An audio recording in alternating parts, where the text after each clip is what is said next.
Hello there viewers, and welcome back to another video today, where today you join me for a very special video, a video which I dreamt up about 4 or 5 months ago. This has been in the making for absolutely ages.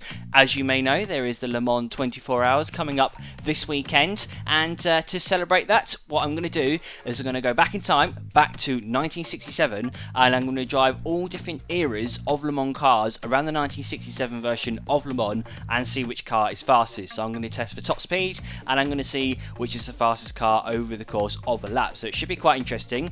Now, each car has to have won Le Mans in the past, and it also has to have been from its own unique era. So for instance, I'm not going to drive 2 different Group C cars. It's got to be from its own unique era. So without further ado then, let's get on to the first car. So first of all then, we're going to be driving the pre-war cars. So this car in particular is the Bentley Blower, the 4.5 litre Bentley Blower from 1928, and this is a car that was driven by the Bentley boys in the late 1920s. For those of you who don't know, the Bentley boys, they were basically a group of Bentley factory drivers in the late 1920s who raced Bentleys all across the world. A bunch of rich guys basically, a bunch of aristocrats. Most of them are like the 3rd Baron of something in their name. So yeah, this car, it's from the late 1920s, so it doesn't have the most sophisticated of things like brakes and tyres and that kind of stuff. It's quite outdated, the technology in this car, I'm not going to lie. It is over 90 years old, but you know, it's not too bad. I've been driving this in practice, and as you see, it's not the slowest thing in the world. So as we come out of the pits then, through the original Dunlop curve, coming under the Dunlop bridge, this isn't actually the version of Le Mans which this car raced around. So this car raced in the late 1920s, and between 1921 and 1931, they actually went straight on at the first corner. So just went through the Dunlop curve there, and yeah, in the 1920s, they did not go through the Dunlop curve. They instead went straight on, up to a town up to the left there, and then took a hairpin right up at that town, so literally went straight ahead to a town, turned right, and then came back down the straight and rejoined the circuit here. So we're going into Tete Rouge here, onto the Mawson Straight, and if I look behind, so that road there, that is where the original version of Le Mans, that's where it rejoined the modern day version of Le Mans. So here we are then on the Mawson Straight, and what I'm going to do now is move on to the hot lap. Okay, so as we come up to start this lap then, coming up to the start finish line, you can see the grandstands on the left and the old Le Mans pit lane on the right hand side there. So say hello to the mechanics as we come up to the start finish line. So turn 1 then is the old Dunlop curve. Should be able to take it flat out in this car, as long as I don't take it completely wrong. As we chuck it in through the right hander, easy flat out in this car. This car, as you'll see in a minute, it's not the fastest in a straight line. Now coming underneath the original Dunlop bridge and down to the S, so braking just before the dip in the road, before the road flattens out, levels out, and through the S, attack this, slide the car around. Oh, nearly hit the wall there on exit. Now coming up to Tete Rouge, so braking just as the signs start on the left hand side, on the brakes, and turn it in. Don't go into the sand on the exit. Many a car has been into that sandbank. I've watched many a video of crashes around Classic Le Mans, and yeah, seen cars take off over that. But now we are on to the Mawson Straight itself, so going past the trees on the left. These trees still exist. If you drive around Modern Le Mans, you will see these. And now onto the Mawson Straight, so I'll see you in a few minutes time. Many hours later. Okay, so we are finally making our way towards the end of the Mawson Straight. I'm not going to lie, this has taken a very long time to get here, but we can see speed down in the bottom left hand corner, doing 112 miles per hour now. Getting onto the downhill section, you can get to about 115 in this car. So you can see it's not a rocket ship. Engine wise, it's got a V4 engine in it, so it's not actually got a big engine, sorry, a inline 4 engine in it, but it's supercharged. So if I go into this outboard view here, that thing on the front there, in front of the radiator, that's the supercharger just sticking out the front. So yeah, got a supercharged 4.5 litre inline 4 engine. Now on the brakes for Mulsanne itself, should have braked a bit later there. This car, you know, its brakes in comparison to its speed isn't too bad. So typically with pre-war cars, they've got all the power in the world and no brakes, but this actually can stop reasonably quickly as we make our way out of Mulsanne, and we have another very long and very boring straight section. So we've finally reached Indianapolis then at the end of this back straight. I'm going to brake for the right hander. This was a lot tighter back in the day, as you can see here. And then back on the brakes for Indianapolis. Don't go into that sandbank on exit. That was kind of what they used for barriers back in the day. It's just just build banks of sand. That will work as a barrier. Definitely won't send cars flying up into the sky. Definitely won't do that. No, that's not an issue. Now back on the brakes for our nudge. Again, trying to go to that sandbank. Oh, I went a bit hot there. Oh, I'm in the sand. Oh, just about avoided getting sent up that bank then, as I was a little bit late on the brakes into our nudge and nearly understeered off. Now, coming up this back straight here, up to the Porsche curves, you will notice that they're not like what they are nowadays. In fact, this section of track is completely different to the modern day version of circuit.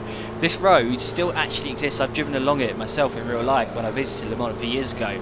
So as we come up here, the normal modern day Porsche curves turn right here, but we instead will continue up here up to a house and up to a corner called Maison Blanche, which I think just means white house because that's the colour of the house which you go past. So coming into this right hander here then should just about be able to take this flat out, although I do have to concentrate through it to hit my apex. Oh, just about kicked it off the grass through Maison Blanche, and as we exit that, that's it for Le Mans. That is it for the classic version of Le Mans. There were no Porsche cars really, that was all there was. No 4 chicane, that didn't get added until the late 1960s. So then, as we come up to the start finish line, what is this lap time going to be? It's going to be in the 5 minutes, which is not great, I'm not going to lie, considering that Modern Day Le Mans you're doing like 3-minute 15. So coming across the line, then going to set a 5 minutes 17.964. So that's our first lap time then to compare. So you can put that on the leaderboard now with a top speed of 115. Next up then, we're going to move to after World War II, specifically to the late 1950s, and we're going to be moving to the Jaguar DType, which you can see on screen. It's a legendary car in my opinion, very iconic looking car. You can see at the back of the car, it's got that fin on the back of it. Took inspiration from aeroplanes, and yeah, they put a fin on the back of it to help with the aerodynamic stability. Okay, so making our way up to the start finish line then to start our flying lap here in the Jaguar DType. Putting up to 4th gear now. This car is a little bit of a handful to drive. Yeah, just a bit of a handful. I've already made multiple attempts at trying to record this lap. Can I keep the back end in check through here? Oh, he's stepping out on me already. Oh, and again. Oh, and again. Oh, wait. Bugger. Not the easiest car in the world to drive, that's for sure. As I chuck it into the Dunlop curve, just balancing the throttle. I tried taking this flat out on lap 1. Yeah, it can't take the Dunlop curve flat out, that's for sure. Now heading down to the S's. Can I make my way through here without crashing for the first time? Ooh, I'm going to hit the wall, but I'm just going to take it because I can't get through there without crashing. I may have gone in a bit hot there, that may have been my fault. But even when you do brake in time through there, you still crash. This car, it does seem to have some quite bad oversteer issues, as you can see there. just on point, the back end goes. It's yeah, quite a handful to drive. Got quite long gear ratios as well, so we're not going to be anywhere near maxing out in top gear here. As we get up to 3rd gear then and go down at the Mulsanne straight. What are we going to do here? 166, we're going to get 167, not quite, as we now turn in to Mulsanne. Now this car, unfortunately, like a lot of other cars from this era, it suffers from no brakes syndrome. Yeah, going to have to brake very early for our nudge here, so looking on the left of the 300 board, braking just after that, and slam those brakes on, down to 3rd, down to 2nd gear, and now down to 1st. Get it slowing down nice and in time for our nudge, and now get the power down out of our nudge. And now as we make our way up to Indianapolis, it's very, very, very difficult this section. So we can get on the brakes nice and early, ease it through this right-hander, and then back on the brakes for the tight left. You can see the tyre marks in a second. There they are from my spins earlier on in the previous attempts at doing this lap. Now braking for our nudge here at the just after the 100 metre board. Now as we make our way up to the old section of circuit which is no longer used through this right-hander, take that flat out. Maison Blanche though, that same cannot be said for that. This is not flat out, unlike in the Bentley Blower. So coming through his right-hander, gonna get it down with the brakes and then be as brave as possible through Maison Blanche. I tell you what, that corner, I wish it was still used because it is a lot of fun. It really is a bravery corner. Send it in. I'm going to keep it in 3rd gear here and just, yeah, close your eyes. As we go up to the start finish line then, What's this lap going to be? Going to be just over 4 minutes. So it's going to be a 4 minute 3.8. So that's more than a minute quicker than the Bentley Blower. I think it's about a minute and 15 seconds faster. So you can say over the course of what, the 25 years between the Bentley Blower and this, there were some big improvements in technology. Let's say I think the war did help matters as well, helped to improve the technology. So yeah, 4 minute 3 in the Jaguar DType with a top speed of 167. Now time to move on another 12 years to the Ford GT40. Okay, so here is the Ford GT40, then the iconic car made famous recently in the Ford versus Ferrari film, but an iconic car nonetheless. I absolutely love this car. Those of you who have been following this channel for a while may remember this car from the entry video that I made a long time ago. So yeah, let's get going.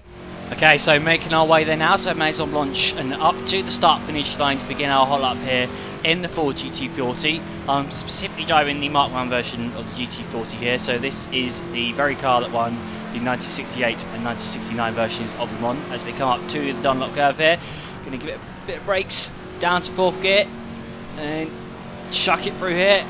Should have been a little bit more aggressive through there, but I'd rather do that than have a big crash. Now under the Dunlop bridge and down to the S's, hard on the brakes, get it down to 2nd gear and then send it through the S's. This car a lot more manageable than the D-Type, far stabler as we now make our way down to Tech Rouge and on the brakes. Quite nicely as we just dip the sound on exit and now on to the Malton Straight. What kind of speed are we going to get up to down this back straight here? This car, it has got a 4.9 litre V8 engine, normally aspirated. It's just a big old V8 motor from America, as Jimmy Broadbent would call it. So now up into 5th gear, already doing 170 miles per hour, so we've already gone past the D-Type's top speed. This car, remember, 12 years more recent than the D-Type. So now coming through the Milton Keynes, doing 194 in this car, almost doing 200 miles an hour. For a car from 1967, this is not half bad, doing nearly 200 miles per hour. Now over the crest, good at getting the brakes very early indeed in this car. So I'm going to slam the brakes on before I even get to 300 boards. And then slow it right down to the tight right-hander of Mulsanne. Obviously this corner, different to how it is nowadays. It's a lot tighter in this version than it is nowadays. Nowadays you have that right kink before Mulsanne, and where that corner was is now a roundabout. So yeah, that's what Mulsanne corner in this version is. Now making our way up to Indianapolis, again gonna get on the brakes really early for this, so braking just at a slip road on the left hand side, chucking it into Indianapolis, then back on the brakes pretty much straight away into the left hander, try not to go into that sandbank on the left hand side as we do just clip the sand on exit, and now make our way into our nage, braking at 100 metre boards. Very tight right-hander. This hasn't really changed at all, to be honest, our nudge. Still is a very tricky right-hander nowadays. And now as we head up to what is nowadays the Porsche curves, back up to Maison Blanche. I do absolutely love that right-hander, the left-hander, sorry, Maison Blanche. Really good fun. You'll see it in a second, especially in this car. You've got to really send it in. Have some real bravery. Obviously you've got no downforce in this car. Downforce and wings didn't become a thing at Le Mans until a few years after this. This was just before the days of downforce. This was the glory years in my opinion. But now coming into Maison Blanche, down to 4th gear. Oh, Jesus. Minimum speed of 150 through there. Oh, I do like that, you know. Okay, unfortunately the camera died just as I came across the finish line then at the end of that last lap, but I can confirm that lap time ended up being a 3 minute 34. So that's so much quicker than the previous two cars. That's what, 40 seconds quicker than the Jaguar DType, a minute and a half, if not more than that, quicker than the Bentley Blower. So Ford GT40 then in the end did a 334 with a top speed of 194 miles per hour. You join me next in the Porsche 936. So this car is a Group 6 car from 1977, and this thing, it's quite a monster. It's got 2 turbochargers and produces 520 brake horsepower, and it really does not have like the aerodynamics or whatnot to go with it. It's pretty crazy. I mean, just look at that box above the driver's head, the airbox. This is huge. This car is absolutely stupid. It's got a massive rear wing, which you'll see in a second. Got huge wing mirrors, by the way, massive wing mirrors off to the side, and a ginormous airbox above the driver's head. These cars, they are quite crazy. Okay, so making our way up to the start-finish line then here in our Porsche 936 to begin our flying lap. So coming across the start line, then going to have to brake quite a bit here for the Porsche curves, because this thing is an absolute monster in a straight line. As we get back on the power curve through Dunlop, under the Dunlop bridge. I think I just called that the Porsche curves, but apologies, it meant the Dunlop curve. And now coming down into the S's, down to second gear. This car is quite difficult to drive, not helped by the fact it doesn't really have any force feedback, or it's weird, it's like inverted force feedback, it's very odd. But now on the brakes for Tetruge, and feed it through there, get the power down. So this thing, it is bi-turbocharged, meaning it has 2 turbochargers. I'm going to clip the grass there out of Tetruge, and it's got a lot of power. It's really very fast indeed for a car from 1976. So I mean, in this period of time, in F1 there weren't any turbochargers, or it was just starting to become a thing. So 1977 is when the first turbocharger appeared in F1. So this car is quite advanced for its time to be twin turbocharged in 1977. So this car, it won Le Mans in 1976, 1977 and in 1981, which is quite odd. Yeah, quite a few years later came back to Le Mans and won again. So yeah, this car spread quite a long span of time, but coming to the end of the Mawson Straight here, doing 235 miles per hour. 235. Eat that, 4GT. What's this? 40 miles an hour quicker. It's an absolute monster. They're getting on the brakes here now for Mulsanne. This thing, it does have brakes. Considering we were just doing 235 miles an hour, you know, it's slowed down pretty well in my opinion, and it doesn't have all that much in the way of downforce. It's a lot of power and not too much downforce. It has got some downforce. It does actually have wings. So there's the rear wing, the absolutely massive rear wing, and yeah, it has some kind of aerodynamic grip, but still not all that much. Tyres as well, they are slick tyres for the first time, which means we do have some cornering grip as well. But coming up to Indianapolis then, going to be braking just after the slip road on the left hand side, down to third gear through this right hander, and back on the brakes for Indianapolis.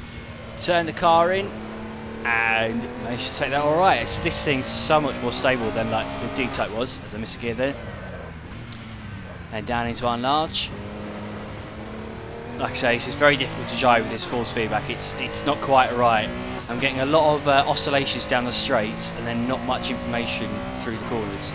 But coming out of Arnlargen, coming up to the where you nowadays have the Porsche curves, up into 5th gear. It's got a 5-speed gearbox.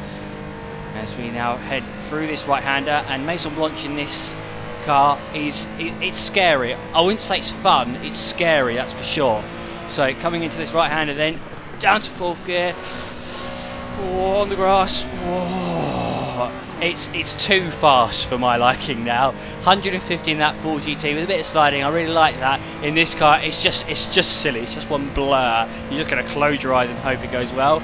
But coming up to the start-finish line then, I'm going to set a 3-minute 10.2. A 3:10. That's faster than, you know, modern day Le Mans. That record around Le Mans nowadays is a 3:14. So yeah, that is one mighty lap. Now I admit, by this period of time, by 1976, there were chicanes starting to be added. So you had the Ford chicane in its proper form, and you had the Porsche curves as well by this point inside. But still, very, very quick. 235 miles an hour down the back straight. 3-minute 10 lap time. You can see the advances that were made in technology over a not particularly big period of time. There was a very fast evolution of technology, especially at Le Mans, and the cars by this point, they were absolute monsters. But guys, I'm going to end this video here, and I'm going to split this up into 2 parts because I'm aware this video is already really very long. So yeah, going to cover the Group C cars, GT1 cars, LMP 900 cars and LMP1 cars in the next video. So you've got that to look forward to. So do feel free to like and subscribe if you did like this video. Do all of those good things, and I will see you all in the next video. So goodbye.